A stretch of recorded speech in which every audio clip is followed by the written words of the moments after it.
to Digital Tech Soul. My name is Faisal Basar. So viewers, आज का हमारा topic है how to change permalinks in WordPress. Permalinks WordPress में कैसे change करते हैं। परमालिंक बेसिकली एक परमानेंट लिंक यूआरएल होता है आपकी वेबसाइट का, आपके पेज का और आपके ब्लॉग का।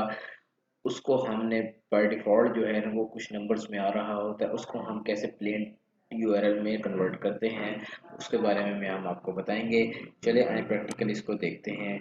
अब ये आपकी वेबसाइट है, एक उसका डैशबोर्ड है और यहाँ पे आप देख रहे हैं परमालिंक्स का सेक्शन मैंने ऑलरेडी ओपन किया हुआ है।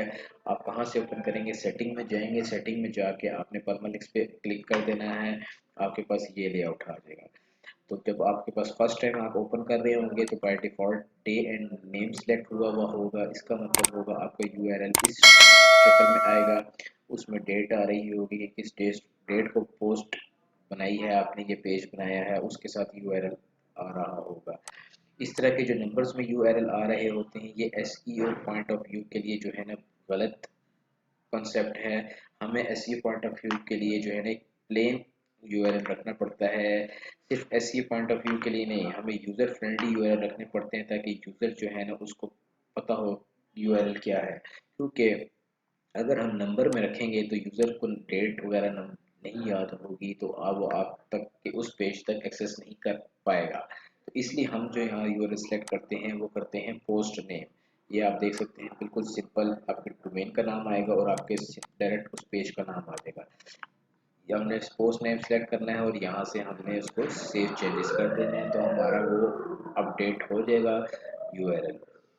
अच्छा, बाकी भी यूआरएल यहाँ पे है। डे एंड नेम से आप अपना यूआरएल दे सकते हैं, मंथ एंड नेम से भी आप दे सकते हैं, कोई न्यूमेरिक देना चाहते हैं वो भी आप दे सकते हैं, लेकिन बेस्ट जो है वो है पोस्ट नेम। ये पेज पेज और ब्लॉग की मैं आपको बात कर रहा हूँ।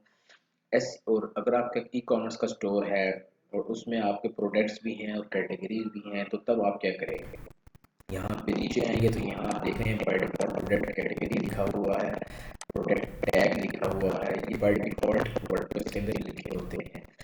अब इसको हम फ्रंट एंड पे देखते हैं, इसका यूआरएल किस तरीके से बनता है। ये फ्रंट एंड पे मैं आपके पास आ गया हूँ और यहाँ पे आप जंप सूट को क्लिक करें। जंप सूट पे क्लिक करेंगे तो यहाँ पे आप देखिएगा कि इसका यूआरएल क्या आ रहा है, प्रोडक्ट कैटेगरी और जॉयस्टिक शो हो रहा है। अब ये यूआरएल जो है काफ़ी लंबा भी हो जाएगा और प्रोडक्ट कैटेगरी जो है ना लिखा हुआ आना ये एक एफिशिएंट वे में नहीं है। अब इसको कैसे खत्म किया जाता है, इसको यहाँ से अगर आप खत्म करेंगे, यहाँ से अगर आप प्रोडक्ट कैटेगरी खत्म करेंगे तो वो एरर दे देगा। अभी मैं आपको यहाँ इसको ख़त्म करके दिखाता हूँ। अभी अगर मैं इसको ख़त्म करूँ और यहाँ पे मैं सेव चेंजेस कर दूँ कि मुझे ये चीज़ यहाँ पे नहीं चाहिए क्योंकि बहुत बुरी लगती है, तो मैं अगर इसको रिफ्रेश करूँगा तो ये देखें यहाँ एरर आ जाएगा।